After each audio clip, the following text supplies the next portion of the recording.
How we doing? Well, introductions. My name is HP at Metal Mad TV, and I am joined with some pretty awesome dudes from the 312. Gotta remind everybody about that. Why don't we, go ahead and introduce yourselves, and yeah. All right. Well, I guess I'll go. I'm Eric. I'm the drummer. I'm Brent G. I play guitar. Brandon T. Play bass and backup vocals. I'm Tyler Hale and I do vocals. That brings me to one of my first questions. One of the first things that I noticed about y'all in your bio on Instagram, you call yourself quote unquote woke core. Now hold up. How did this term come about? Where is this from? I've never heard of woke core, but y'all are my first band that's woke core, and I'm kind of into it. Describe. Fucking YouTube. Well, Okay. to be honest, either were we. Like, we didn't know what it was until someone deemed it as such. It was Okay. on one of our songs that someone I commented. think it was Chingal Migra. Yeah, it was some Yeah. troll Yeah. on the internet was like, Some stupid troll. woke core. It started from woke core bullshit. Yeah, Like, so I just, Yeah. I just embraced it. Fuck We it. got so bad. yeah, so Woke we core. are now the internet dubbed woke core. Yeah. So we're the first Oh. woke core band ever. Yo, what's up? Making history. Oh, Yo, yo, that's what's how we up? do it. We're the first ones on the block. What's up? Yeah. That's good. You should be proud. I didn't know I was I'd, woke. Dude. I didn't either. What is I woke thought to it was you? good. What does it mean to be woke? I don't even know. I don't know. I just- that's- I- I At this thought it was point- a funny word. That I'm one no of those sheep. dudes- I'm no sheep. I know. You know sheep, so you go against the grain a little bit. You don't follow the herd. I guess not. I don't know. I guess I this don't- guy I not. I don't know. I don't know, I mean, I'm I tired, like so waking I up know. every day. So The I whole mean, whole thing was a little I don't Oh, know you why. like being awake. You like Yeah. waking up every day. Yeah, you know, I mean, who doesn't like being awake, Right. I'm woke, dog. Are there people or like organizations or like things that you think about in the studio when you're writing or when you're coming up with a new concept that kind of inspires the woke core of everything of your music? I mean, our stuff like naturally deals with a lot of things that are going on. I know Chingo was, in response to ICE and a lot of things that are going on the border, and it's not like we're making any of that shit up. It happens, and some people get weird with it, and then they're like, "Oh, these fucking social justice warriors," and it's like, well, Yeah. it's not really that, because SJW. it's just going on. Like it's stuff that's going on. So Well, also, like we've all got like friends that live here in Chicago that are illegal immigrants and have to Correct. deal with the whole ICE thing. And I mean, also us just growing up here in Chicago, like I mean, I'm a black man. Like it's we've got friends that are Hispanic. We've got friends of all colors, race, and creed. And I mean, we're just talking about what's really going on out there. yeah, it's a very real thing, whether or not people want to put it on their plates or Yeah, not. it shouldn't you be know? like, oh, y'all are woke. It's just like, yo, we're just No, like, it's just we're happening. telling the truth. Well, Like, right, but I think that comes from people it not affecting them Yeah. Yep. personally. So they just dub it as like all these dickheads are woke, like, good Yeah. job. But it's They're on We the have to deal with that outside shit and they every have day. no Yeah. idea, yeah. it's Like we're jumping on some kind of like fucking bandwagon. that's not Right, Yeah. yeah, it's like that's what a lot of people think that's what it is when you kind of talk about stuff like that, but Yeah. it's just not. If you think it's a bandwagon, then that's like almost I like mean, you're part of even the guy problem. that You're the dubbed us fucking woke problem. core, Right. even the guy that dubbed us woke core was like talking about how he was like, oh, I live in a border town, and like he was just like, y'all white kids have no idea what we're talking about. And it's just all Right. like, I think my response was kind of like, hey, man, I'm black and Hispanic.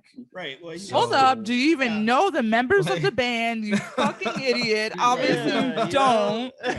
Yeah, man. Brandon, you fucking jumped him too immediately as Yeah, soon I as was it just came like, hey, on. man, like, oh, hold on, I'm black and Hispanic. My mom's from fucking Belize. My dad's from Mexico. Like, right. I grew up in Chicago. I think I know what I'm talking Right. about here, man. Yeah, Like, fuck that. So Yeah. that kind of makes me think about my next question here, which is has there ever been a moment where you felt like, okay, maybe this maybe we want to just like stop doing like woke core and stop like having messages and having maybe a more palatable message? Like, has there ever been a moment where you've thought like this, maybe we should change directions, or has it always been like the core of who y'all are? If the answer is that is Absolutely no. not. I mean, it might not. I think it's because the past 2 years has been so heavy on everything that's going on. But when we wrote Murder City, almost 4 years ago now, like 3, it was the same shit. You know, Yeah. just not in the wake of so much, heightened shit going on. So no, the answer is no. Yeah, it's like more of like the music, like he was saying, the music and message have always kind of been that. It's once people really started to understand that it got like it was more on everybody's plate, and people just think you're jumping on because that's the product. People are just doing that, but like that's what's trendy right now. Yeah. But I mean, Exactly. this stuff dates back to 2019. I mean, this was a lot. Yeah, I mean, even like maybe a month after I joined this band, it was like in the wake of all the riots going out here because of the George Floyd incident. I mean, my partner's white, I'm black, I was attacked by on the south side of Chicago, and I mean, that was what, like a month after I joined the band? Like, Yeah. so I mean, Yeah. that's been happening for years. I mean, years before that, I was attacked by police officers, and I've just always had this instilled in me that just be against hatred. So I guess it's never to try to like jump on like some like bandwagon. Like, Right. no one cares about that shit. Yeah. How's it felt for you, like as a black man, like being in a band and being in, a genre, a community that is often like super racist, super like the metal community, even hardcore community, like I don't like, how's it been for you, like in this industry, in this genre, like in this band, in your career? I got so far? started playing in the hardcore scene and the punk scene when I was like 13, 14 years old. So back then, you would see like neo-Nazis at shows here in Chicago. And I'd go there and I wouldn't care. It was scary, but it was always kind of instilled in me not to be afraid of that and always fight against those things. Actually, I mean, now it's not something I really worry about, but I mean, even before I was involved in like the hardcore scene or anything, I grew up in a really bad neighborhood that was primarily Black and Hispanic, and I had I remember getting beat up in like bathrooms because they were like, "Oh, you need to start listening to more hip hop. Like, stop listening to that white boy music." And it's just like, man, music is music. I don't care. Like, it's, I listen to. I'm a huge hip hop head too, so it's like, doesn't it make sense to me? First of all, Black people invented rock and roll. If anyone Very doesn't true. know, that's yeah. fucking And facts. Black people created punk. I mean, all of it. Exactly. All of it stems back. Yeah. So I mean, I think it was more of a thing when I was younger, not so much within the past like fucking like 15 years of my life. But I mean, there's a little bit of a bridge you have to cross, but not really much. So not so much out here in Chicago. Not now. At least not now. Yeah. I mean, and I there's like legendary punk rockers that I hang out with like on the regular from out here. So like it's and they're all very accommodating to me. Not even accommodating, they're just open and I guess accommodating. Like you feel accepted as like a person and not just like in addition to. Right. Yeah, completely. So could y'all tell us like the story of your bands? Like, how did you all meet? Did you know each other forever? What's the story behind Hostages? Okay. Well, Brent, I'm gonna talk to you, Brent. So I started Hostages in late 2017, early 2018 with a coworker of mine, and it was just supposed to be a bedroom project. Put out a record in 2019. This guy hit me up on Craigslist to drum for it. And back in the day, Craigslist. Turn Oh, up, okay? right, like literally ride or die Craigslist. It came out. Yes. I like just moved into the city because I'm originally from the Michigan area, and I came back. Yo, what part of Michigan are you from? I'm from the east I side, can't- Detroit. What's yes. up? Oh, I'm 313. from Metro Detroit. I wish I was from the 313, but I was in Royal Oak, the 248. Got you. Yeah, For but sure. man, big respect for Detroit. I got a bunch of buddies out there. Yeah, but that's what we met. Craigslist. Yeah, Come that's out like Craigslist. what, 5 days when you hit me up, something like that. Oh yeah, I think I hit you up like July 7th, and the record came out like July 4th. I didn't And even then, know you like, guys yet. Yeah. Yeah, no, yeah. So y'all were just like, let's go. Like, what was that process like? That sounds like, whoa, Dude, it like was so that was quick. quick. Dude, it was so Yeah. quick. We had one practice, and Brent was like, "Oh, all right, well, we're gonna get a bassist," and then like we brought in Travis, and then it was like, all right, well, we're gonna get a show in October, and then we just kind of went from there. And then we started talking about working on an EP, Death Wish, and then that kind of rolled into 2020. We put out Death Wish in March 2020, 13th, yeah. and then we had a show the next day, and that's how I we met was Brandon. I was at the show with some of my friends that actually was one of my friends was the promoter, and I was just there to support. And it was the day before quarantine happened, actually. That was wild. Yeah, and I'd played in a couple other bands beforehand that were like known in Chicago, and I was just kind of like shooting the shit with these guys after they played, and I was like, man, you guys are dope. And like it was funny because like I was all like, I'm probably bothering these guys, and I get a call from my buddy Sergio, and he's just all like, hey man, your boy Brent, this guy Brent wants your phone number. And I thought it was a different Brent, so I'm like, yo man, I haven't seen him in a while, like tell him to hit me up. So I get a text from him, and he's like, it's Brent from Hostages. And I'm like, what's up? And he's just like, need a bass player. And I'm like, I'm down. I So guess, that's how it yeah, happened. let's go. I mean, from there, I mean, we played 2 shows, one in Michigan at my buddy's house, and then another one here in the city. And then we got on second Yeah. lockdown. Yeah, and then went second lockdown, and you went on vacation to Michigan, or for like, well, not vacation, I wouldn't call it. It was you just kind of. Yeah. But yeah, he started writing, and then I had a couple things written, and we came back to the studio and just kind of like blasted everything out. And next thing you knew, we had like a full album. We were like, Yep.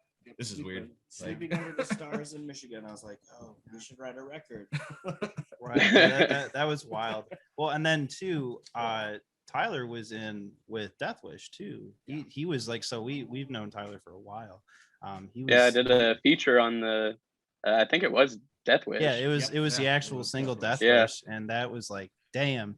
And then we ended up kind of moving a different way with our original vocalist, and then it came down to album time, and it was like, oh fuck, let's see if we can get Tyler to help us out. And then bada bing, bada boom, he's our vocalist on Climate of Hate, and it's just Bada bing, bada boom. yeah. yeah. That's all I have. I like to throw bada bings, bada booms, you know. What is that? What has led to those like sort of collaborations and like decisions to work with some of the artists that are featured on your tracks there? I mean, for me, when I think of it, I always think of like, who's my favorite vocalist? Like, whose shit am I digging on? And you know, like with Adeline, like Black Mass is so good.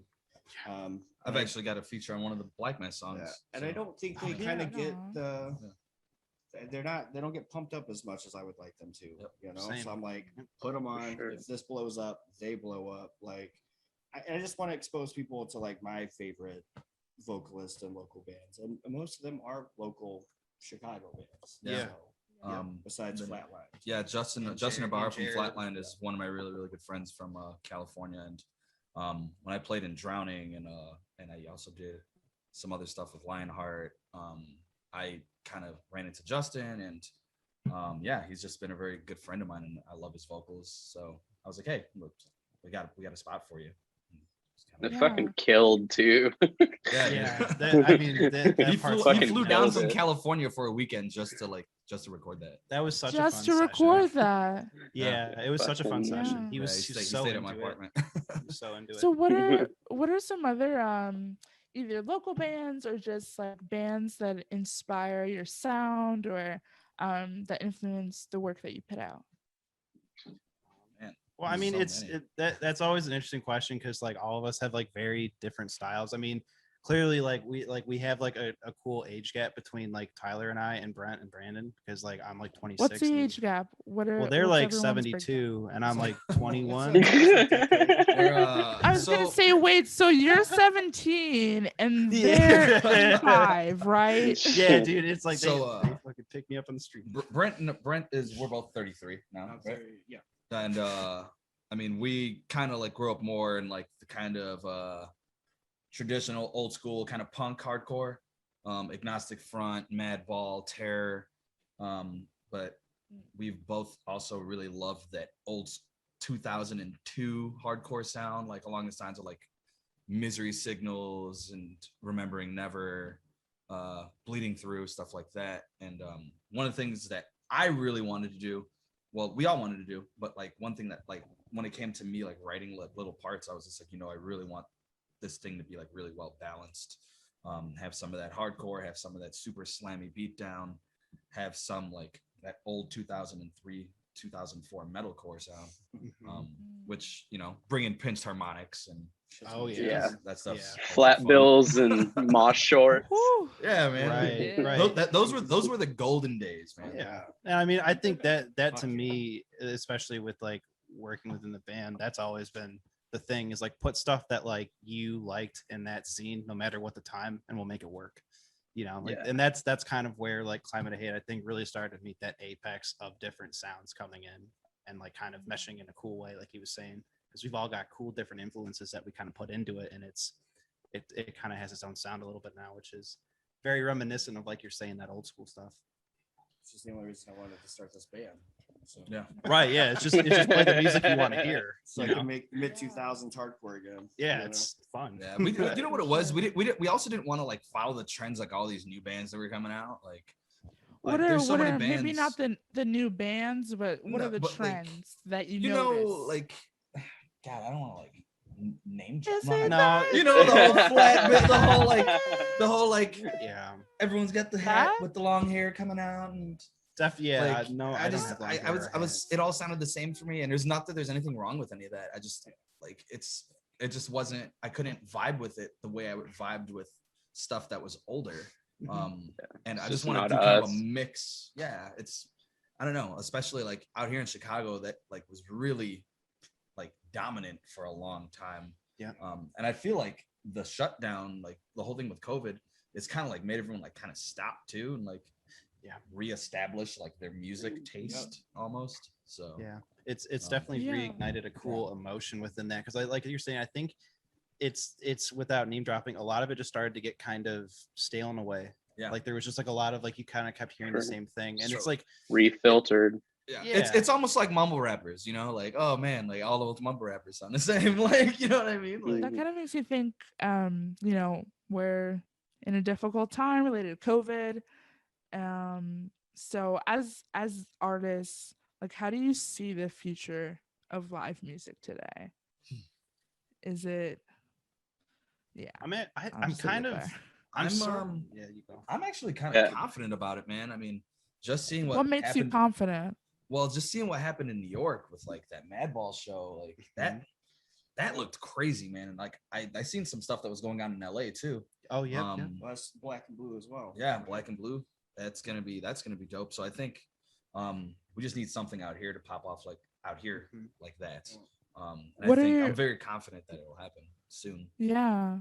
What are your like are there any venues that you would love to play, like if that, you know, opened up in the city or just anywhere in the US? I would love to play the Sanctuary. I'd love to Yeah. play Bottom Lounge.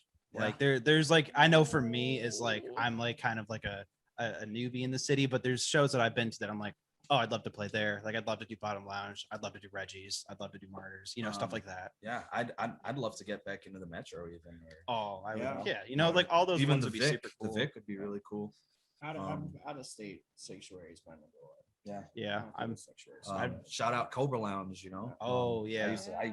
I worked in the kitchen at Cobra Lounge for years. I wish they would start having shows. Yeah, as soon as they start having shows again, I'm definitely trying to do some St. Andrew stuff in Detroit, really? Shelter. Like some like love grimy those. like basements. Yeah, no, I mean like I'm that about that too. too. Play some Yeah, house 100%. shows, baby. Yeah, House shows. We got a house show in July July, man. 10th, We got a baby. house show in July July. 10th. A Yeah, house plan on show it. in July. All right, let's plug that. What date is that? What's the details with that? July 10th out in Thornton, Illinois. Thornton, Illinois. Thornton, that's I don't know TH. how you Thorn. say that. It's a thorn in my ass I don't know to how to spell spell that. that good. Yeah, that's how I Thorn read it. and then ton. Yep. Yeah, Yeah. a ton It's of about thorns. 45 minutes south of the city. It's gonna be cool. I think it's like $8 to get in. You get like Yep. free food. So Yeah, and it's just like I like in terms of like the live kind of aspect about like kind of wondering how it's going to look with COVID. I'm kind of with Brandon. I'm very confident and I'm like excited because punk has always kind of started like ground and then pushing up, and I think Chicago's in a really unique spot with that. I think Cali's in a really unique spot with that too, from what I've seen. Same with New York. I just think punk in general is going to be in this cool spot. A lot of people got shit to say. A lot of people want to connect with that shit to say, and they'll go anywhere they need to, like basements and stuff. Like I just think that energy is going to be brought back, and it's very exciting. Yeah. Has there been like a favorite concert experience that each of you had that sort of inspires you to want to like get it back out there again? you mean like favorite show we've been to or something like that? Yeah. For me, I was a sophomore in high school. It was the original Bottom Lounge that was located under the Red Line off of Sheridan, off of Sheffield and Belmont. It was the Black Dahlia Murder, Unearth, Terror, and Remembering Never. And I was there to see the Black Dahlia Murder, and I ended up seeing Terror and Remembering Never. And I remember like meeting Scott Vogel, and it was a super epic day, man. Like it was just super crazy. And I think that's probably the show that sticks out the most to me because I was in a very transitional stage. So that's what kind of like really pushed me to dive deeper into hardcore.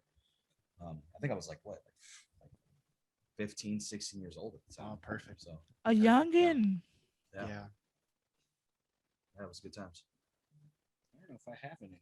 Mine had to have been Set Your Goal, like that, like because like for me it was like the first show, and I started out more of like pop punk and then went into that transition into like post hardcore, because like Metro Detroit scene was like Chiodos, Icy Stars, and I know I know a lot. I was of those. waiting for you to mention Chiodos. Oh yeah, no, dude, I know they get a lot of shit, but like those are like they grew up like probably 20 minutes from me. I got stories about that. Yeah, Cheetos. you played with them, right? Let's give it up for Cheetos. Chos. But yeah, no, I mean, I think my first show was like Set Your Goals, Newfound Glory, Fireworks. It was way more pop punk, but it was the first time I saw anybody throw down. I just remember being like, holy shit, this is like so much better than just a show that you sit at. You get to move around, and I mean, it just blew up from there. That's when it really started, and I got into more heavier things. I would have to say it would have to be, actually I'm thinking about it, it would have to be that Coalesce, Black Breath, Gaza, Ludac show that I went to in Springfield. Like, Hell yeah, man. that show was super epic. Like, It was probably when Acacia did their 10-year of 1830. oh my god, I think it was it was either Continent, no, it was 3750. Yeah. And Oceano did their 10-year, and Culture Killer, Knock Loose. And I got knocked out at that show during Culture Killer because I was super I into told you, them. when there's violence, it's a fucking great show. Like I'm That's fucking wild, short, dude. and this like dude, this homie came up, and I like seen him in the pit, and I'm like, I know I'm gonna get fucking hit by that dude. And then yeah, the set off line comes in and it just blah, just hit the ground, got up. I was like, oh hell yeah, they're still playing. That show was fucking wild. Yeah, dude, that sounds like it would have cracked off. 10 years with like Acacia and Oceano. What the Yeah. fuck? That's Dude, Yeah, it you was would awesome. have loved shows here in Chicago with the Killer. Oh Yeah. Ooh, God, violence. God, those are violent shows. An album. I'm putting My you on the favorite, spot. Favorite album. Slipknot album, probably the self-titled album. Between that and Iowa. Yes. I mean, Iowa. Made Feet Cure Self-titled. Pete. Made Feet Cure Pete is awesome too. Nah. But I mean, That self-titled good. I mean, that Self-titled was albums where it's that was in fucking their titled. funkier days, and they're Dude, a little bit more Iowa- funky, you know. yo, it was Iowa's- very awesome though. Iowa's it, dude. Like, Dude. self great, but Iowa just had more fucking like. Wait and Bleed and Surfacing, dude. No, Like dude, I'm not both saying of they're those not songs great. are fucking Wait and Bleed is my bangers. favorite Look, song, but no like- one's gonna mention subliminal verses. Like that was just I love Subliminal Verses actually. No. That album came out when I was a junior in high school. I love that album, but Okay. I love a lot more of the Well, way more. Than the, My- for sure. My sister had the same desk as me in school where I had carved "fuck it all, fuck this world, fuck everything that you stand for." So I'm not saying that first record's not Yeah. fucking hands down one of the greatest things I've ever heard. I'm just saying Iowa has more balls to it. It does. It was That's it was true. angsty. So angry. Yeah, was they had angry more as to be fuck. mad about. Yeah. That record Yeah. gets me so hyped. I mean, just Still. the song Metabolic itself. Oh yeah. So then what Love do it. you think about the Great Chapter then? Like it's kind of like a new era for Slipknot where like obviously Paul isn't with us and R.I.P. so that was like a RIP, even though I'm agnostic. I don't know. I didn't actually listen to Me the Great too. Chapter. I respect it. I didn't. It's kind of an asshole thing to say. I didn't really give it the time of day. Because Me either. I Same. just kind of saw where they were going in that aspect. But I still have mad respect for But Slipknot. I- If they came to town, I'd be like, yo, I Yeah. gotta go. But Like, I also listened Same. to the next record afterwards and was like, holy shit, this record's got some bangers. And then this last record they pulled out, I was like, holy shit, this record's got some fucking bangers. So like, I don't know if The it was one where just- they tried to sound like Iowa, that record. See, that's what I was Yeah. that was gonna be my criticism of what is it? We are not alone. I don't even know. you are, I don't know. We the are Nails not record, alone. You are not one of us. That's not. what Yeah, we're talking something about, like but that. I'm actually probably gonna listen to it when I get home. What now. the fuck is that record called? I'm gonna look it up. Yeah. I think you're It's not like one of we us are as not- nails. It is Nails. I'm plugging Nails right now. Nine Inch Nails? Yeah, dude. Yo, Come on, Nine Nails. Inch Nails? Bring your ass Oh. back to Straight up Chicago. Nails. Yeah. Oh, I Oh, don't please, know. God. Yo, shout out! So you said you're from Iowa, right? Yeah. Have you ever heard of a band called Just Do It? They're probably around like the 2007 We are not your era. kind. No, I wouldn't know anything in that era. I got into metal a lot later than in my life than 2010.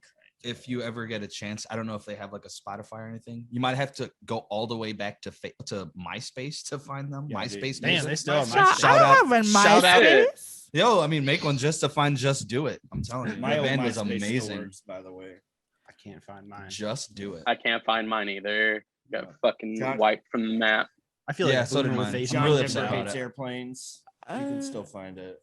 So It's they're good not stuff. on Spotify. No, probably not. They were an amazing hardcore band from Iowa, and we used to my old band used to go out there and play all the time, and that was a band we used to play with. Them and Thieves. Thieves used to always go out there with us. Yeah, These rules. Thieves from Chicago. My final question then for you all is, what are some other genres or maybe like artists that either influenced your sound or just influenced the type of music you enjoy? It sounds like y'all like some rap. What's some other stuff y'all like? Definitely 3-6 Mafia. Definitely yes. Wu Tang. Respect. Definitely Bone Thugs and Harmony. Yes. Respect. Man, I mean, probably a lot of Typo Negative and a lot Yeah. of Crowbar. Yeah. And Hell a yeah. lot of Pantera. Grave Diggers. Yeah. Definitely Grave Diggers. Yeah. How about you, buddy?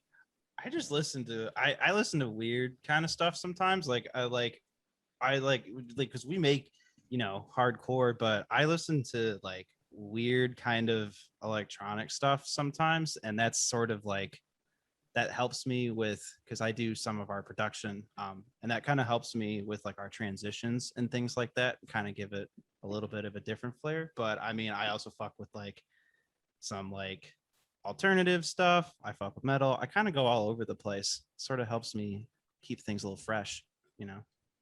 I really time. like underground hip hop, but like City Morgue and Suicide Boys, Poya, Fat Nick. I mean, I really like Bones. And I also listen to a shit ton of like fucking crying like Midwestern emo shit too. Oh, same here, dude. Look at me. Yeah. America. So thank y'all so much for being here. I am so excited to have met y'all. Thank you. Thank you freaking- for sure. Absolutely. Plug your single. Tell us what where they can find your single. Coward. Coward. You can find Cowards all over the world, but you can also find it on all streaming services. That's right. Yes, you can.